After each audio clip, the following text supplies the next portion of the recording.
മണ്ഡലപൂജ ശബരിമലയിൽ ആരംഭിച്ചിട്ടുണ്ട്. ദൃശ്യങ്ങളിലേക്ക്.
CV അനുമോദ് സന്നിധാനത്തുണ്ട്. അനുമോദ്, ഇപ്പോൾ നടക്കുന്ന ചടങ്ങുകൾ, അതിൻ്റെ പ്രത്യേകതകൾ.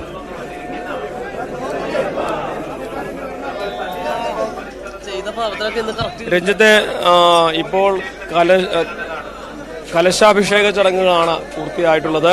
ഇനി അടുത്തതായിട്ട് കളഭാഭിഷേകം. സാധാരണ ഉണ്ടാവാറുള്ളതാണ് കളഭാഭിഷേകം ഉച്ചപൂജയ്ക്ക് മുന്നോടിയായിട്ട്.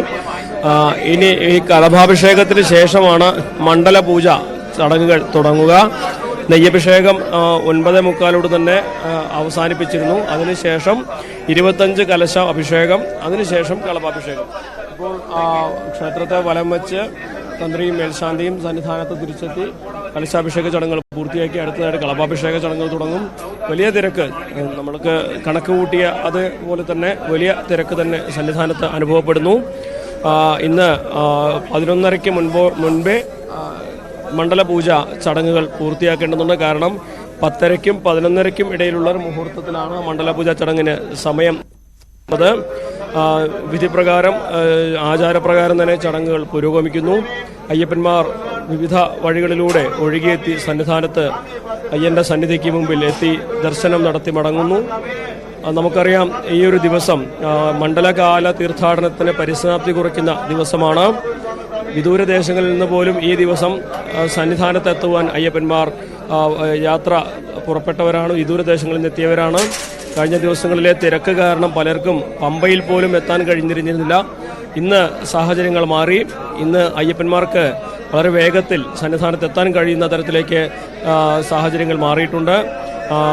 മരക്കൂട്ടം മുതൽ നിയന്ത്രണമുണ്ട്. എന്നിരുന്നാൽ പോലും കഴിഞ്ഞ ദിവസങ്ങളിലൊക്കെ അനുഭവപ്പെട്ടിരുന്ന ഒരു തിരക്കോ അത്തരത്തിലുള്ള ഒരു കുത്തൊഴുക്കോ ഇന്നുണ്ടാകില്ല. കാരണം ഇന്ന് 70,000 പേർക്ക് മാത്രമാണ് ദർശനത്തിന് ബുക്കിംഗ് നൽകിയിട്ടുള്ളത്.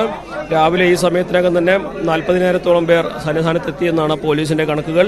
4,000-ലധികം പേർ ഒരു മണിക്കൂറിൽ 18-ാം പടി കയറുന്നുണ്ട്. നല്ല തിരക്ക് അനുഭവപ്പെടുന്നു. ഇന്നത്തെ ഈ ഒരു ദർശനം, ഇന്ന് അയ്യപ്പന്മാർക്ക് സന്നിധാനത്തെത്തി ദർശനം നടത്താൻ കഴിഞ്ഞില്ലെങ്കിൽ ഇനി 30-ാം തീയതി വരെ കാത്തു നിൽക്കേണ്ട സാഹചര്യമാണ് ഉണ്ടാവുക. അത് ഒഴിവാക്കാനുള്ള പരമാവധി പരിശ്രമങ്ങളാണ് നടക്കുന്നത്. നട അടയ്ക്കുന്നതുവരെ എല്ലാവരെയും വളരെ വേഗത്തിൽ സന്നിധാനത്തെത്തിക്കാൻ ശ്രമിക്കുമെന്നാണ് പോലീസ് ഇന്നലെ അറിയിച്ചിട്ടുള്ളത്.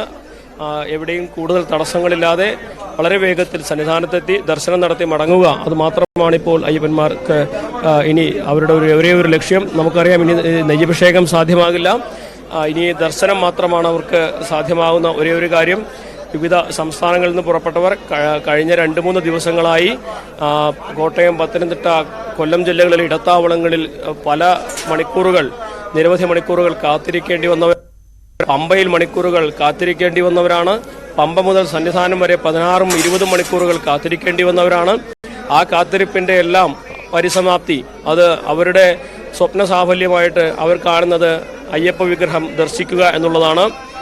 ഇന്നിപ്പോൾ തങ്ക അങ്കി കൂടി അണിയിച്ച അയ്യപ്പ വിഗ്രഹം കണ്ട് അവരുടെ പ്രാർത്ഥനകൾ സഫലമാക്കുവാൻ അവർ ഒഴുകിയെത്തുകയാണ് അയ്യന്റെ സന്നിധിയിലേക്ക്.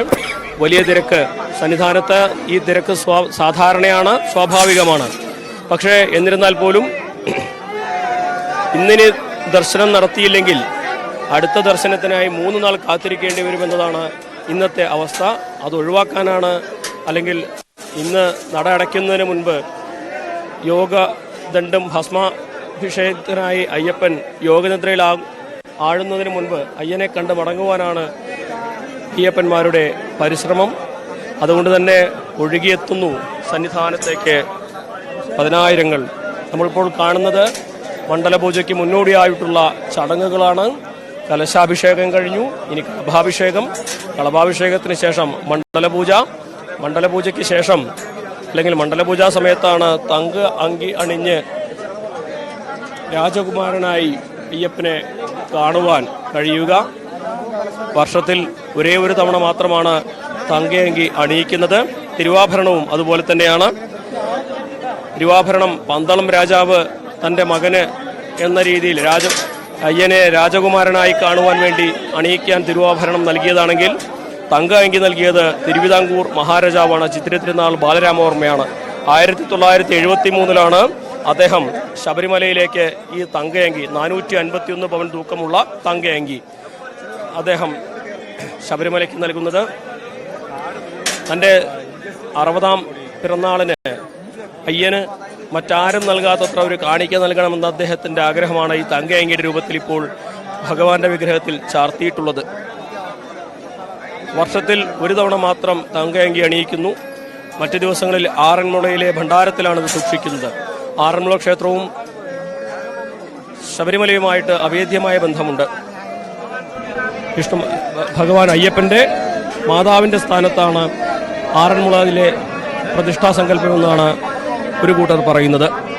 അങ്ങനെ വർഷത്തിലൊരിക്കൽ മാത്രം സന്നിധാനത്തെത്തുന്ന ഈ തങ്കയങ്കി കണ്ട് ദർശിച്ച് അയ്യപ്പ വിഗ്രഹം ദർശിച്ച് മടങ്ങുവാനുള്ള തീർത്ഥാടകരുടെ നിലയ്ക്കാത്ത പ്രവാഹമാണ് സന്നിധാനത്ത് നമുക്ക് കാണാനാകുന്നത്. കഴിഞ്ഞ കുറേ ദിവസങ്ങളായി ഒഴുകിയെത്തുകയാണ് അയ്യപ്പൻ്റെ മലയിലേക്ക്, ഒഴുകിക്കയറുകയാണ് അയ്യപ്പന്മാർ. അത്രമാത്രം വലിയ തിരക്ക്. ചരിത്രത്തിൽ ഇതിലും വലിയ തിരക്കുണ്ടായിട്ടുണ്ടോ എന്ന് ചോദിച്ചാൽ ഉണ്ടായിട്ടുണ്ടാകാം. പക്ഷേ ഈ ഒരു തിരക്ക് സമീപകാലങ്ങളിൽ ഏറ്റവും വലുത് തന്നെയാണ്. ഒരുപാട് ബുദ്ധിമുട്ടുകൾ അനുഭവിക്കേണ്ടി വരുന്നുണ്ട്, മണിക്കൂറുകൾ കാത്തു നിൽക്കേണ്ടി വരുന്നുണ്ട്. ഭക്ഷണമോ വെള്ളമോ മറ്റ് ആവശ്യങ്ങളോ നിർവഹിക്കാൻ കഴിയാതെ മണിക്കൂറുകൾ കാത്തുനിന്നവരാണ് ഇന്നിപ്പോൾ ഈ ശ്രീകോവിലിന് മുൻപിൽ കൂപ്പുകൈകളുമായി ശരണം വിളിച്ച് അയ്യനെ കണ്ട് കണ്ണുകൾ നിറഞ്ഞ് മടങ്ങിപ്പോകുന്നത്. അവരുടെ ജീവിതത്തിലെ, അവരുടെ ഈ യാത്രയുടെ ഏറ്റവും വലിയ ഒരു അനുഭൂതി, ഏറ്റവും വലിയ സ്വപ്ന സാഫല്യം ഈ അയ്യന്ന വിഗ്രഹം കണ്ട് തൊഴുക, മടങ്ങിപ്പോവുക എന്നത് മാത്രമാണ്. അത്രമാത്രം വലിയ വിശ്വാസവുമായിട്ടാണ് വിശ്വാസി സമൂഹം ശബരിമല കയറുന്നത്. പ്രതിസന്ധികളും ബുദ്ധിമുട്ടുകളും ഒട്ടനേകമുണ്ട്. പക്ഷെ അതിനെല്ലാം മറികടക്കുന്ന ഒരു ഊർജമായി അയ്യനോടുള്ള ഭക്തി അവരുടെ ഹൃദയത്തിൽ, ശിരസിലെ ഇരുമുടിയിലെ നെയ്യിലെന്ന പോലെ ഹൃദയത്തിൽ അവരുടെ ഭക്തി നിറഞ്ഞിരിക്കുന്നു. ആ ഭക്തിയുടെ ഊർജം, അതാണ് ഈ തടസ്സങ്ങളെല്ലാം, ഈ ബുദ്ധിമുട്ടുകളെല്ലാം മറികടക്കാൻ അവർക്ക് കരുത്താകുന്നത്. വിശ്വാസികളെ സംബന്ധിച്ച് അയ്യപ്പ ദർശനം അവരുടെ ഓരോ വർഷത്തിലെയും ഒഴിവാക്കാൻ കഴിയാത്ത ഒരു ചര്യയാണ്. കഴിയില്ല. എന്ത് തടസ്സം വന്നാലും, എന്ത് കഷ്ടപ്പാട് നേരിട്ടാലും അയ്യനെ ദർശിച്ചേ മടങ്ങുകയുള്ളൂ. നമ്മുടെ ഇതര സംസ്ഥാനത്തു നിന്നുള്ള സഹോദരങ്ങളാണ് ഏറ്റവും അധികം അയ്യപ്പൻ്റെ സന്നിധിയിലെത്തുന്നത്. അവർ ഓരോ ദിവസവും അയ്യപ്പന് വേണ്ടി മാറ്റിവെക്കുന്നത്, അവർ ഒരു കൂട്ടി വെക്കുന്നത് അവരുടെ വ്യാപാരത്തിലെ ഒരു പങ്ക്, അവരുടെ ലാഭത്തിലെ ഒരു പങ്ക്, അവരുടെ ജീവിതത്തിൻ്റെ വരുമാനത്തിൻ്റെ ഒരു പങ്ക്, അതെല്ലാം അയ്യപ്പന് വേണ്ടി മാറ്റിവെച്ച് അതെല്ലാം ഒരു കൂട്ടി അവർ വർഷത്തിലൊരിക്കൽ അയ്യപ്പ സന്നിധിയിലെത്തുന്നു, അയ്യപ്പന് മുമ്പിൽ സമർപ്പിക്കുന്നു, സംതൃപ്തരായി മടങ്ങുന്നു, വീണ്ടും അടുത്ത വർഷത്തേക്കുള്ള കാത്തിരിപ്പ് തുടങ്ങുന്നു. അതാണ് ഈ ശബരിമല ക്ഷേത്രത്തെ ഇത്രമാത്രം അവരുടെ പ്രിയപ്പെട്ടതാക്കുന്നത്.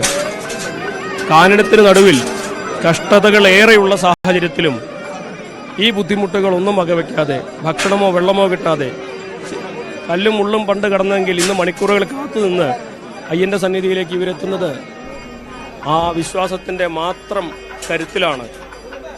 വർഷം മുഴുവൻ കാത്തിരിക്കാനുള്ള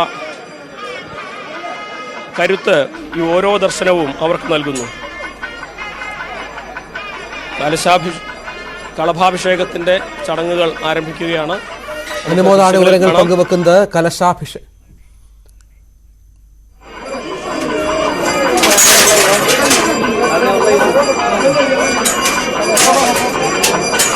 Ready, get him up.